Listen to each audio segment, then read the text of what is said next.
नमस्कार, आप सभी का स्वागत है।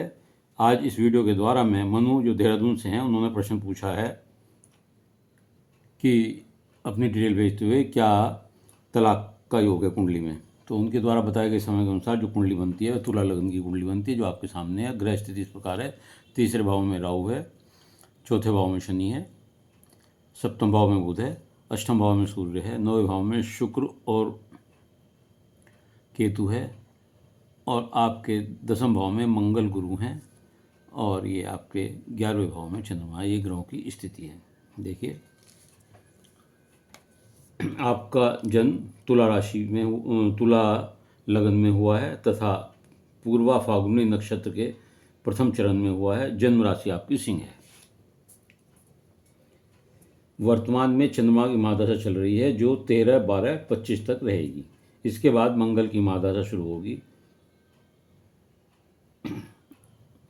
यह आपकी स्थिति है। देखिए, लगन के स्वामी शुक्र भाग्य स्थान में बैठे हैं, बड़ा अच्छा योग है। ऐसे लोग बहुत भाग्यशाली होते हैं।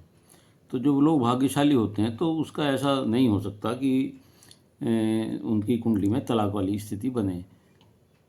और शुक्र वैसे भी अपोजिट सेक्स के स्वामी हैं तो ये उसे अच्छा ही करेंगे, ख़राब नहीं करते।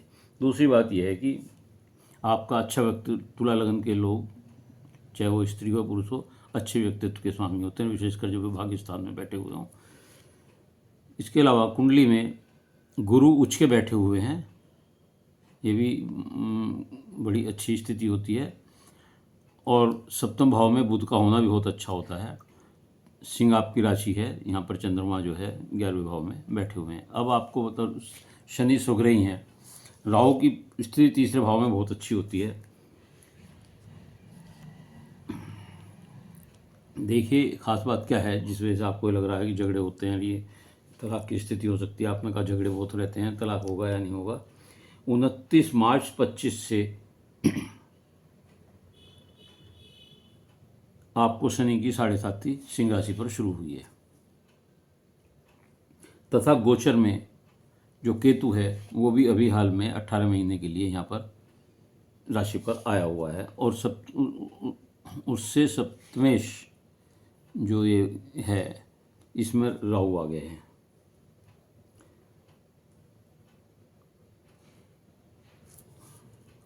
चंद्र कुंडली के हिसाब से अगर हम देखेंगे तो राहु और केतु बैठ करके थोड़ा सा पार्टनर्स हाउस को डिस्टर्ब करते हैं। और लगन कुंडली में तीसरे भाव में राहु, लगन कुंडली आपकी लगन कुंडली में तीसरे घर में जो राहु बैठे हुए हैं बड़े पराक्रमी होते हैं और जिद्दी होते हैं। और ऐसे लोग जो चाहते हैं, जो ठा लेते हैं वो कर लेते हैं। पैसे वाले होते हैं, स्पष्ट बोलने वाले होते हैं और बड़े सफल व्यक्ति होते हैं। और इसी वजह से, क्योंकि स्पष्ट बोलते हैं, तो इसी वजह से जो आपको लग रहा है इनकी 5वीं दृष्टि लाइफ पार्टनर हाउस पर पड़ रही है जो मंगल ग्रह है। तो इस वजह से भी स्पष्टवादिता होना, राहु की दृष्टि होने से भी थोड़ा सा कुछ कहन सुनन या अनइजीनेस महसूस होती होगी और कोई विशेष बात नहीं है। मंगल इसके सप्तम भाव के लाइफ पार्टनर के स्वामी मंगल हैं जो नीच के हैं और यहाँ गुरु के साथ बैठे हुए हैं आपके दसम भाव में। देखिए, एक तो आप ये जरूर बताया करें कि आप जो हैं किस जेंडर की कुंडली है, और पुरुष की है या महिला की है। मनु नाम से कुछ स्पष्ट नहीं हो रहा कि आप ये तो मदर हैं या कौन है जिसने पूछा है। इन्होंने कहा इनमें झगड़ा रहता है, तो ये पता नहीं कि ये किसकी कुंडली भेजी है।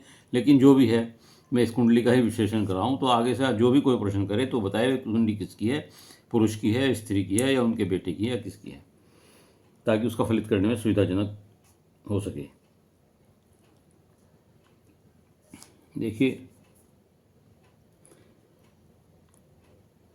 सूर्य यहाँ पर ईगोइस्ट बना देते हैं, ये भी एक झगड़े की वजह हो सकती है।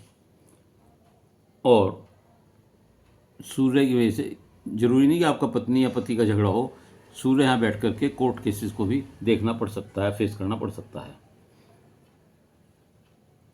ऐसे लोग, ये बुध यहाँ बैठ करके सुंदर लाइफ पार्टनर देते हैं और ऐसे लोग अपने आप को अपने लाइफ पार्टनर से कुछ इन्फीरियर समझते हैं।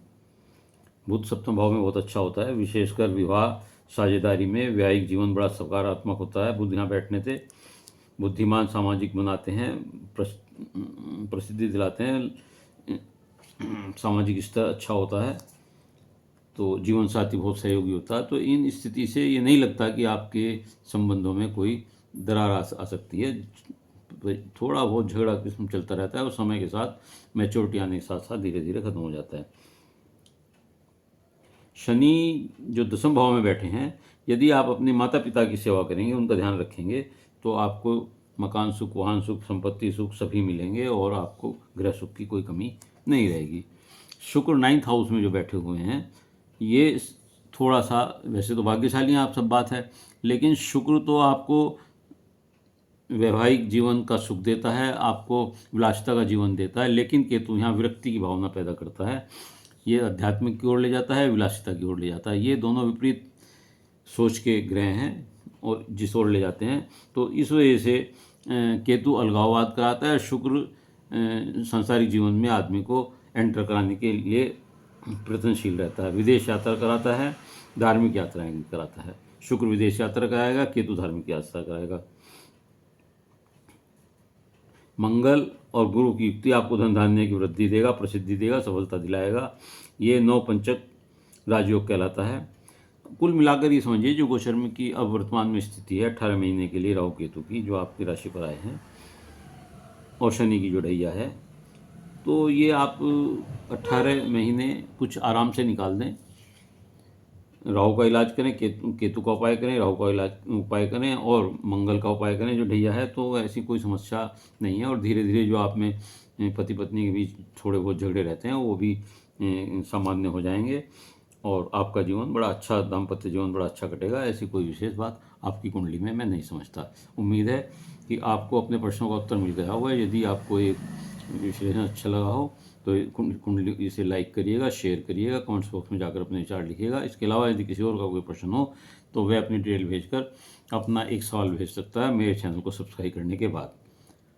उत्तर अवश्य दूंगा, लेकिन उत्तर के लिए आपको धैर्य से इंतजार करना पड़ेगा। धन्यवाद।